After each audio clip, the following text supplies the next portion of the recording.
आज हम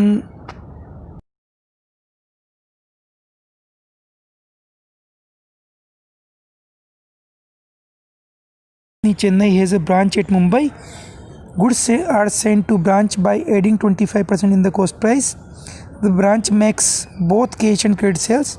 Branch expenses are made from branch cash and the balance money remitted to the head office. All the necessary accounts are maintained by head office under stock and debtors method.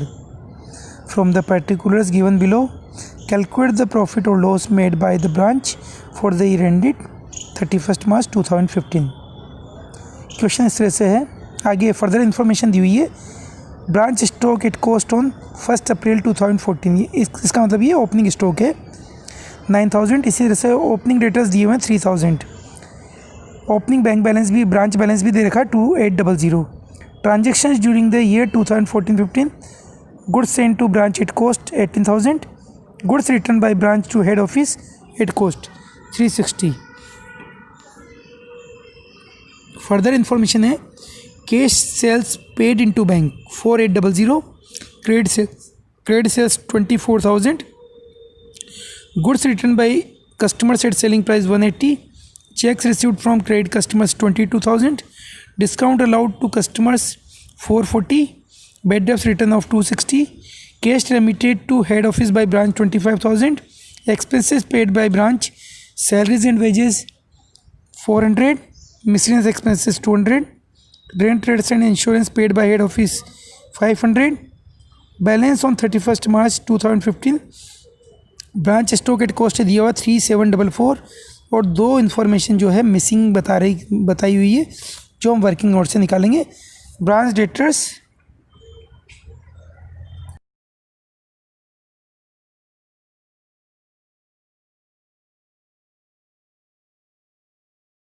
Under stock and debtors method in the books of HO head office. If दो condition है। पहला तो cost price पर ही entry की जाती है head office की books में, और दूसरा है यदि हेड ऑफिस की बुक्स में इनवॉइस प्राइस पर एंट्री की जाती है। तो ये हमें करना है क्वेश्चन। अब हम इसका सॉल्यूशन देखते हैं। हम शुरू करते हैं इसका सॉल्यूशन। ये जो सबसे पहले हम बनाएंगे branch account.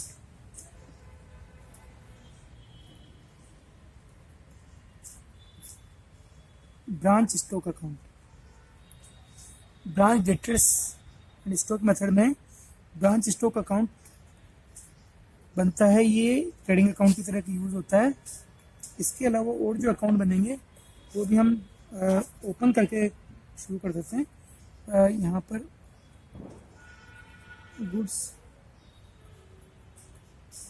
Saint to branch,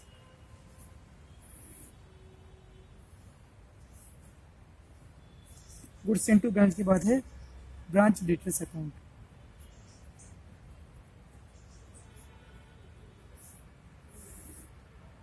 branch debtors account के बाद बनेगा ब्रांच एक्सपेंसेस अकाउंट।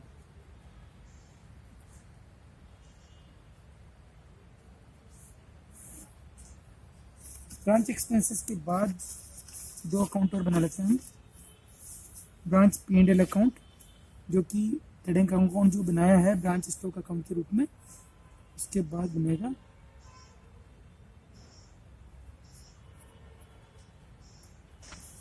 ये सारे अकाउंट एक साथ खोलने से ये फायदा कि हमारी डबल एंट्रीज कंप्लीट हो जाएगी, कोई दिक्कत नहीं आएगी इसमें।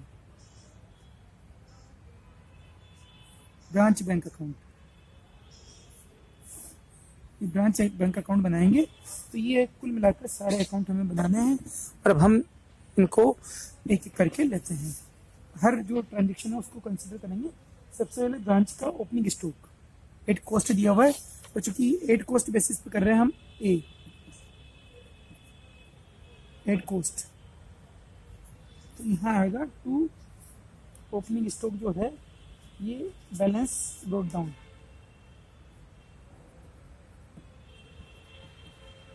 कितना अमाउंट है? ये अमाउंट है 9000।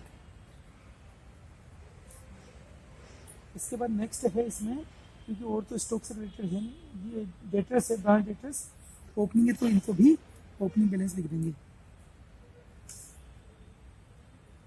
To balance brought down. Debtors का जो ओपनिंग बैलेंस थी 3000 शो कर देंगे। इसके बाद बैंक ब्रांच बैंक बैलेंस जो है 2800 balance brought down 2800।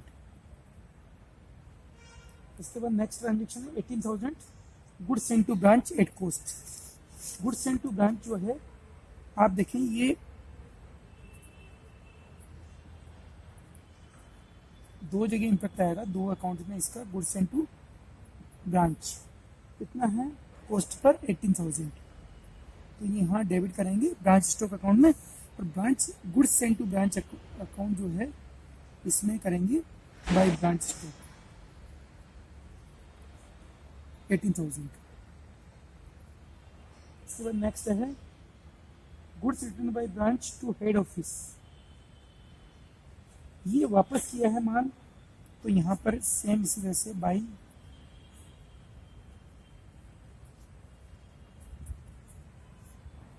Goods send to branch, ये 360 रुपीज 360 रुपये। तो यहाँ पर गुड्स सेंड टू ब्रांच में भी टू ब्रांच स्टॉक अकाउंट करेंगे 360 से। इसके बाद नेक्स्ट एंट्री जो है वो है cash sales paid into bank. Cash sales जो पेड की गई है बैंक में, वो उसके कारण बैंक बैलेंस बढ़ेगा 4800। कैश सेल्स की है तो स्टॉक भी क्रेडिट किया जाएगा, ब्रांच स्टॉक भी बाय ब्रांच बैंक अकाउंट। तो कैश सेल्स से ब्रांच बैंक जो कैश सेल्स है 4800, और ब्रांच बैंक को डेबिट करेंगे to branch stock account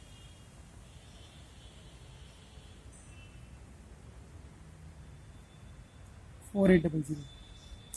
next है 24,000 की ट्रेड सेल्स। ट्रेड सेल्स को भी ब्रांच स्टॉक में दिखाएंगे यहाँ बाय ब्रांच डेटर्स 24,000, और ब्रांच डेटर्स में डेबिट करेंगे टू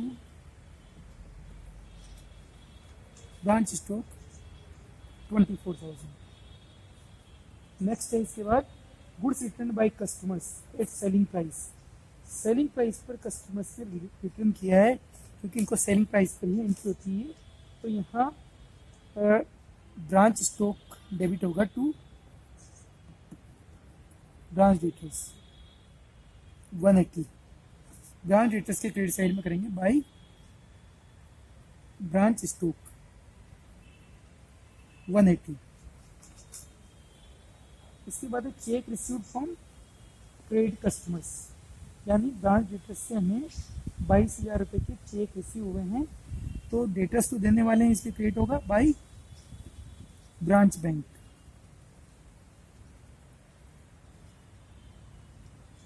22,000। तो बैंक ये क्रेडिट होगा और बैंक डेबिट होगा टू ब्रांच डेटर्स 22,000। इसके बाद है discount allowed to customers. Customers को जो डिस्काउंट अलाउ किया है वो एक्सपेंसेस है, डिस्काउंट और बेड डेट्स दोनों दे रखे हैं, और ऐसी सिचुएशन में डेटर्स अकाउंट जो है वो क्रेडिट होगा। डेटर्स अकाउंट क्रेडिट होगा बाय कहाँ पे जाएगा इससे रिलेटेड बाय ब्रांच एक्सपेंसेस में, बाय ब्रांच एक्सपेंसेस डिस्काउंट और पेड डेट्स दोनों ब्रांच एक्सपेंस में जाएंगे टू ब्रांच डेटर्स।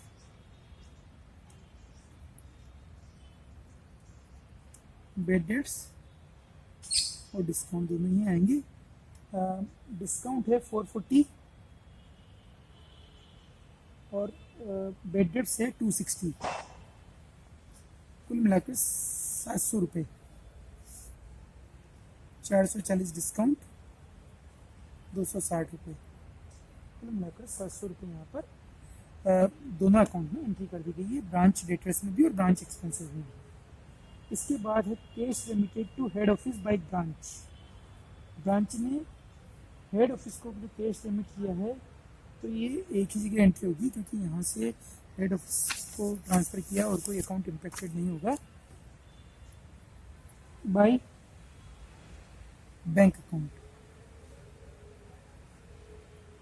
इसका बैंक अकाउंट इम्पैक्ट है, दूसरा अकाउंट हेड ऑफिस का 25,000। इसके बाद नेक्स्ट दिया हुआ है एक्सपेंसेस पेड बाय ब्रांच। तो जो एक्सपेंसेस पेड किए हैं ब्रांच ने वो यहाँ पर आएंगे, क्योंकि बैंक के खाते से चेक से पेमेंट होगा, इसमें वैसे क्लियर नहीं दिया हुआ, लेकिन ऐसी सिचुएशन में कि ब्रांच कैश नहीं है, ब्रांच बैंक ही यहाँ पर काम में लेंगे। बाई ब्रांच एक्सपेंसेस में ब्रांच एक्सपेंसेस कौन कौन से एक्सपेंसेस हैं? सैलरीज एंड वेजेस और miscellaneous expenses.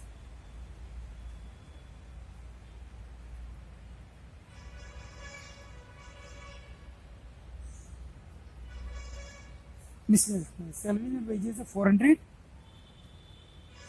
200 miscellaneous expenses, total 600। और ब्रांच एक्सपेंसेस में भी हम इसको शो करेंगे ब्रांच एक्सपेंसेस के डेबिट साइड में।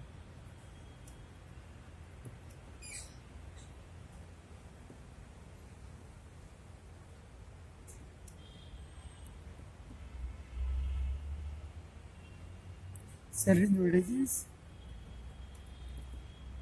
Miscellaneous expenses 400, 200, 600। इसके बाद ब्रांच स्टॉक एट कॉस्ट दिया हुआ है ईयर एंड में, तो यहाँ पर शो करेंगे बाई बैलेंस कैरिड डाउन 3744। अब हमने ये सारी जो इंफॉर्मेशन दी हुई थी उसको हमने पोस्ट कर लिया है हर अकाउंट में। अब इसके बाद हमें निकालना है जीपी, जो कि ब्रांच पी एंड अकाउंट में ट्रांसफर होगा। अब इसमें पहले तो ये देखें प्रॉफिट है या लॉस है। तो क्रेडिट साइड का टोटल हम देखें 32,904 आ रहा है, जबकि यहाँ पर लगभग 27,000 के लगभग ही 27,180 रुपये है, तो इसका मतलब प्रॉफिट है। तो प्रॉफिट को हम यहाँ दिखाएंगे branch P and L account में ले जाएंगे। जो प्रॉफिट आया वो टैक्स कैलकुलेशन कर लेते हैं 32,904 रुपये।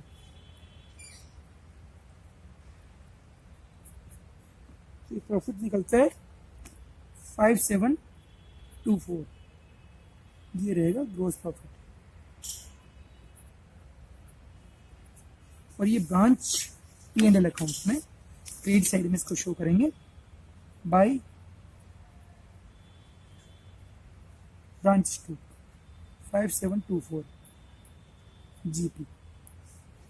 इसके बाद goods sent to branch account जो है इसको हम देखें लास्ट में हेड ऑफिस अपने ट्रेडिंग अकाउंट में, ब्रांच से कोई मतलब नहीं, इसमें जो डिफरेंस होगा वो ट्रेडिंग अकाउंट में शिफ्ट हो जाएगा टू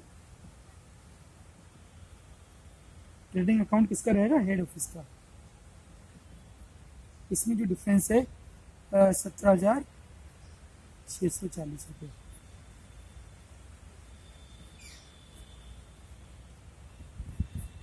ये हो गया। इसके बाद ब्रांच डिटेल्स अकाउंट में हम देखें तो कुल मिलाकर जो एंट्री है उसके बाद इसका क्लोजिंग बैलेंस निकालेंगे। Closing balance generally debit balance से होता है, तो balance sheet debit side total 27,000 रुपये। यहाँ पर देखें 22,880 हो रहे हैं, इसका मतलब जो बैलेंस है वो 4120। तो ये यहाँ पर हमने बैलेंस शीट निकाल लिया है ब्रांच डिटेल्स का। जो हमें नहीं दिया हुआ था वो हमने यहाँ कैलकुलेट कर लिया है एक तो। इसके बाद ब्रांच एक्सपेंसेस देखें 700, 600। और रेंट ट्रेड्स एंड इंश्योरेंस का भी कोई इन्फॉर्मेशन अच्छा अलग से दी हुई है, ये चूक गए थे। तो ये हेड ऑफिस पेमेंट वाइज का भी एंट्री करनी बाकी है टू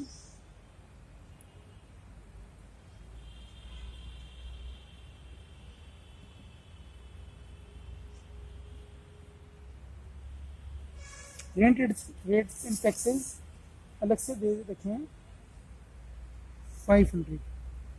तो ये 500 रुपये जो है ये हेड ऑफिस ने पेमेंट किए हैं, ये हेड ऑफिस ने पेमेंट किए हैं। तो ये हेड ऑफिस का बैंक अकाउंट रहेगा, यहाँ पर ब्रांच का नहीं रहेगा। ब्रांच के बैंक अकाउंट पे इम्पेक्ट नहीं पड़ा, इसमें इस पर दिया है कि हेड ऑफिस ने पेमेंट किए 500 रुपये। तो इस तरह से यहाँ पर टोटल डेबिट साइड में टोटल है 700, 500, 1200, 1200, 600, 1800 रुपये। तो 1800 जो टोटल एक्सपेंसेज है ये P&L अकाउंट में ट्रांसफर होगा बाय ब्रांच P&L अकाउंट। ये 1800 ये ट्रांसफर हो गया। इस तरह से ये अकाउंट भी क्लोज हो गया। लेकिन हाँ, ये अभी पोस्टिंग कंप्लीट नहीं हुई। जो ब्रांच P&L अकाउंट में ले जाना है टू ब्रांच एक्सपेंसेस 1800। तो यहाँ 1800 हमने किया तो बैलेंसिंग फिगर जो होगा ये जनरल P&L अकाउंट, जो हेड ऑफिस का P&L अकाउंट होगा टू P&L, हेड ऑफिस के P&L में 5724 माइनस 1800 करेंगे तो ये 2000 कम करेंगे, 3724, 200 जोड़ेंगे तो 3924। तो ये 5724 रुपये ये अकाउंट भी हमने क्लोज कर दिया है। इसके बाद ब्रांच बैंक अकाउंट जो है इसमें आप देखें डेबिट साइड का टोटल 22 और 6 28 29,600 रुपये। और क्रेडिट साइड में आप देखें यहाँ 25,600 ये तो बैलेंस क्रेडिट डाउन होगा और ये अमाउंट होगा 4000, क्योंकि 25,600 माइनस करेंगे तो यहाँ पर बैलेंस ये बचेगा। तो ये इस तरह से कॉस्ट बेसिस पर जब stock and debtors method use करते हैं तो इस तरह से अकाउंट्स तैयार करते हैं जो मैंने आपको बताया है। इसके बाद हम इनवॉइस प्राइस पर जो अकाउंट तैयार करेंगे वो डिस्कस करते हैं। जब इनवॉइस प्राइस पर एंट्री की जाती है तो उसमें ब्रांच P&L अकाउंट की जगह बनता है ब्रांच एडजस्टमेंट अकाउंट, और जो प्रॉफिट शामिल है स्टॉक में उसके लिए ओपनिंग और क्लोजिंग स्टॉक में जो प्रॉफिट शामिल है उसके लिए एक स्टॉक रिजर्व अकाउंट क्रिएट किया जाता है। तो यहाँ सबसे पहले तो हम ब्रांच स्टॉक अकाउंट बनाएंगे इनवॉइस प्राइस पर, जो पिछली बार हमने बनाया था सेम पैटर्न पर बनेगा, लेकिन वहाँ वैल्यू चेंज हो जाएगी। तो ब्रांच स्टॉक और दूसरा goods sent to branch,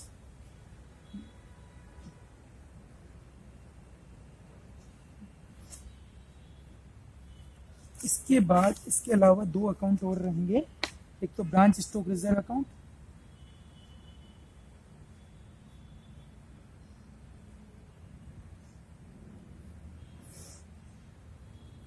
branch stock reserve account के अलावा ब्रांच एडजस्टमेंट अकाउंट, जो कि ब्रांच P&L अकाउंट की तरह ट्रीट होता है adjustment account.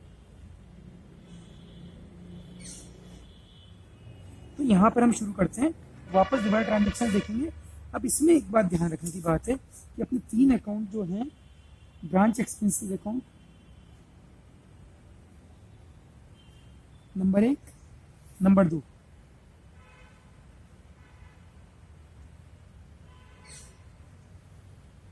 Branch details account और ब्रांच, ये जैसे हमने पहले बनाया था कॉस्ट बेसिस पर सेम उसी पैटर्न पर रहेंगे। तो यहाँ पर हमें अलग से इन अकाउंट्स को क्रिएट करने की जरूरत नहीं है। जो भी एंट्री पोस्टिंग में होगी वो पुराने जो कॉस्ट बेसिस पर हमने अकाउंट बनाया उसी में ट्रीटमेंट करेंगे, उसको अलग से अकाउंट बनाने की जरूरत नहीं, क्योंकि ऑलरेडी हम बना चुके हैं उस अकाउंट को।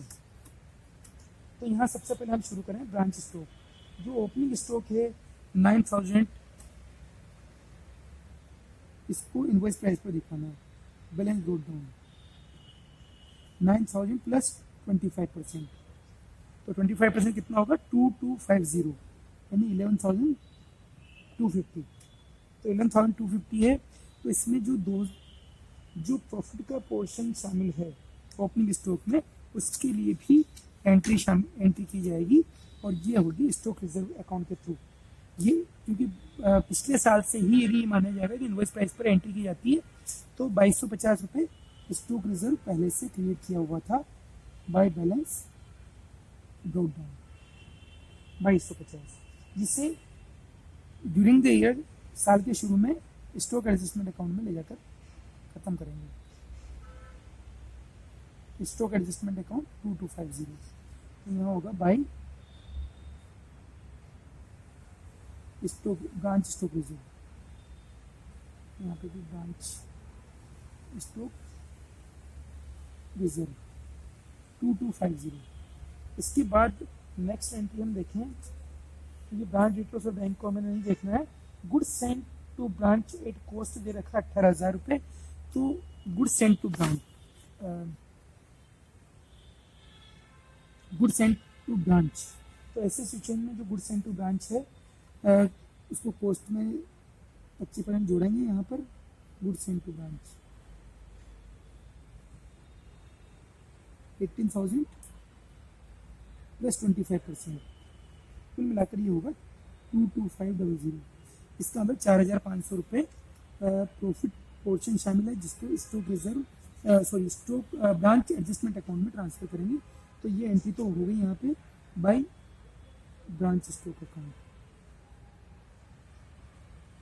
22500। इससे रिलेटेड जो प्रॉफिट का पोर्शन है वो हम एक साथ एडजस्टमेंट कर देंगे। इसका जो goods sent to branch account से रिलेटेड जो भी एडजस्टमेंट होगा, फिलहाल इसका जो रिटर्न हुआ वो भी हम एंट्री करेंगे।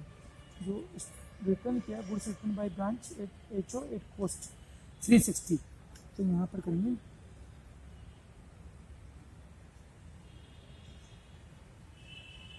Goods sent to branch 360 plus 25%, तो ये होगा 450। तो इसको भी goods sent to branch account में branch stock account, branch stock account से 450 आए। अब जो बैलेंस बचा है यहाँ पर हमें करना क्या है, जो प्रॉफिट पोर्शन शामिल है उसको ब्रांच एडजस्टमेंट अकाउंट में ट्रांसफर करेंगे अकाउंट में। 22,500 रुपये जो स्टॉक भेजा गया था ब्रांच को प्रॉफिट जोड़कर, प्रॉफिट कितना जोड़ा था 4500, और यहाँ 450 जो 360 प्लस 25%, तो 90 रुपये माइनस करेंगे यहाँ पर। ऐसी स्थिति में 4410 को ब्रांच एडजस्टमेंट अकाउंट में ट्रांसफर किया जाएगा। तो ये ब्रांच एडजस्टमेंट अकाउंट की क्रेडिट साइड में बाई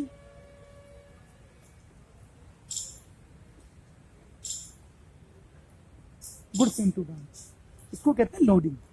जो प्रॉफिट पोर्शन रहता है माल ब्रांच को भेजते समय, उसको लोडिंग वर्ड यूज करते हैं यहाँ पर। तो ये 4410 यहाँ पर आ जाता है।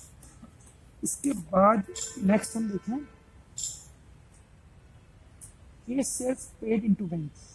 तो केस सेल्स जो थी वो यहाँ पर, चूंकि बैंक अकाउंट तो हमें बनाना नहीं है, लेकिन जो केस सेल्स है वो यहाँ पर शो करेंगे ब्रांच स्टॉक में by branch bank. Case sales में कोई प्रॉफिट मार्जिन नहीं, क्योंकि सेल्स में ऑलरेडी प्रॉफिट जुड़ा हुआ रहता है, तो एज इट इज 4800 लिखेंगे। और ट्रेड सेल्स 24,000 जो है वो भी यहाँ पर दिखाएंगे बाई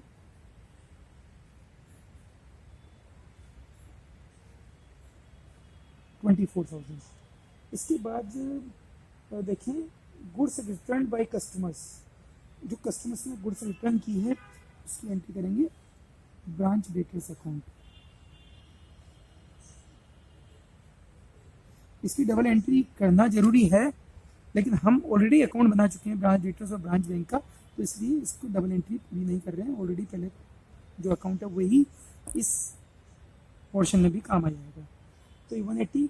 इसके बाद है check receive from trade customers. Trade customer से जो चेक मिला, डेटर्स और बैंक अकाउंट इम्पेक्टेड होंगे, और क्योंकि दोनों पहले बना चुके हैं तो इसको हम कंसिडर नहीं करेंगे यहाँ पर। डिस्काउंट अलाउड टू कस्टमर्स, ये भी ब्रांच एक्सपेंसेस और ब्रांच डेटर्स से रिलेटेड आइटम है और ये पहले बना चुके हैं। Bad debts, return of B, branch debtors और एक्सपेंसेस से रिलेटेड है। Case remitted to head office by branch. Case remitted to head office by branch 25,000 रुपये जो हमने भेजे हैं उसको, क्योंकि ब्रांच बैंक में ऑलरेडी दिखा चुके हैं इसलिए कंसिडर नहीं करेंगे। Expenses paid by branch, rent rates and insurance paid by HO, ये ऑलरेडी दिखाया जा चुका है, लेकिन ब्रांच एक्सपेंसेस अकाउंट से जो अमाउंट है 1800 रुपये वो एडजस्टमेंट अकाउंट में ट्रांसफ़र करने की एंट्री जरूर होगी, ब्रांच एक्सपेंसेस अकाउंट 1800। इसके बाद और कोई पोर्शन जैसे ब्रांच स्टॉक एट कॉस्ट दे रखा 3744, तो इसको भी हम बाई बैलेंस कैरी डाउन 3744 दे रखा है प्लस 25%। इनवॉइस प्राइस पर इसको शो करेंगे और ये कैलकुलेशन होता है 4680। तो ऐसी सिचुएशन में इसमें जो प्रॉफिट वाला पोर्शन शामिल है उसके लिए हम स्टॉक एडजस्टमेंट अकाउंट के थ्रू स्टॉक रिजर्व क्रिएट करेंगे। तो यहाँ करेंगे branch adjustment account. Branch adjustment account कितना रहेगा 4680 माइनस 3744 या 25% ऑफ 3744, ये है 936। तो ये ब्रांच स्टॉक रिजर्व जो ब्रांच एडजस्टमेंट अकाउंट की क्रेडिट साइड में यहाँ शो करना बाई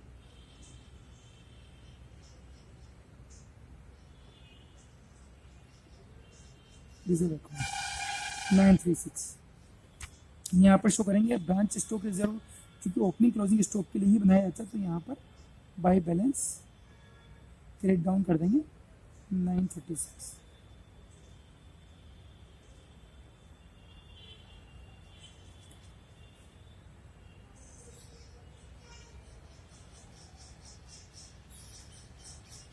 सॉरी ये गलत हुआ है, यहाँ तो ब्रांच एडजस्टमेंट होगा, ब्रांच एडजस्टमेंट अकाउंट 936 और ये बैलेंस कैरी डाउन 936। और ये जो ब्रांच स्टॉक रिजर्व ओपनिंग वाले की एंट्री तो इस तरफ हुई थी ब्रांच एडजस्टमेंट के क्रेडिट में, क्लोजिंग स्टॉक रिजर्व की एंट्री क्योंकि पोस्टिंग इस तरफ होगी तो यहाँ पर करेंगे ब्रांच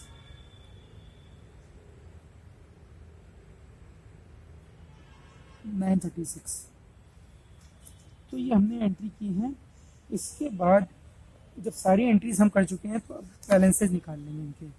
आप देखें यहाँ जो क्रेडिट साइड का टोटल है इसमें सारा निकाल चुके हैं और सारी एंट्रीज है और टोटल टैली हो गया यहाँ पर 22,000, 11,000, 33,000, 750, 33,930। यहाँ पर भी 33,930। तो ये ब्रांच स्टॉक अकाउंट क्लोज कर दिया। गुड्स सेंट टू ब्रांच में जो पोजीशन रहेगी, अब जो बैलेंस बचेगा क्योंकि क्रेडिट साइड का टोटल ज़्यादा है तो ये जैसे कॉस्ट बेसिस पर ट्रांसफ़र किया था ऐसे ही जो हेड ऑफिस का ट्रेडिंग अकाउंट है उसमें ट्रांसफ़र कर दिया जाएगा। इसको 22,500 माइनस 4,860 ये माइनस करेंगे तो 17,640 हेड ऑफिस के ट्रेडिंग अकाउंट में ट्रांसफर हो जाएगा। इसके बाद जो दो अकाउंट हैं इनको भी करेंगे। ब्रांच स्टॉक रिजर्व भी चूंकि आप देखें 936 के अगेंस्ट 936 जो ब्रांच एडजस्टमेंट में पिछले साल का जो बैलेंस आता है वो तो ओपनिंग बैलेंस के रूप में शो करते हैं, उसको साल के शुरू में ही एडजस्टमेंट अकाउंट में ट्रांसफर कर देते हैं ब्रांच एडजस्टमेंट अकाउंट में। और इसी तरह से क्लोजिंग जो एडजस्टमेंट अकाउंट बनता है उसको क्लोजिंग बैलेंस के रूप में अगले साल ले जाते हैं। तो इस तरह से ये जो भी टोटल है इसका 3186 आएगा, वो अकाउंट कैरी डाउन करके क्लोज कर देंगे। अब ब्रांच एडजस्टमेंट अकाउंट में 22504410 क्रेडिट साइड ज़्यादा है तो उसका टोटल करेंगे 6660 और डेबिट साइड में हम 2 P&L अकाउंट किसका रहेगा ये, जैसे ब्रांच स्टॉक अकाउंट से जो balance transfer goods sent to branch का ट्रेडिंग अकाउंट में ट्रांसफर किया था एट कॉस्ट, तो यहाँ पे जो प्रॉफिट आया है ये सेम प्रॉफिट रहेगा जो कॉस्ट बेसिस पर निकला है।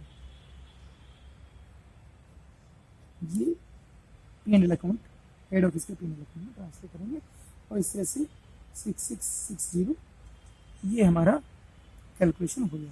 तो इस तरह से ये 4 अकाउंट बनेंगे। 3 अकाउंट जो पहले बनाए हैं कॉस्ट बेसिस पर वो कि वो यहाँ पर यूज़ आएंगे। तो इस तरह से हमने ये क्वेश्चन देखा है और मेरे ख्याल में आपने ब्रांच एंड स्टॉक अकाउंट आराम से समझ लिया होगा, क्योंकि ब्रांच एंड स्टॉक अकाउंट में डबल अकाउंटिंग सिस्टम से होता है, सारे अकाउंट एक साथ खोलने और जो जो ट्रांजेक्शन होते हैं वो डबल अकाउंटिंग बेसिस पर करते जाएं, तो बहुत ज़्यादा मुश्किल नहीं होगी। धन्यवाद।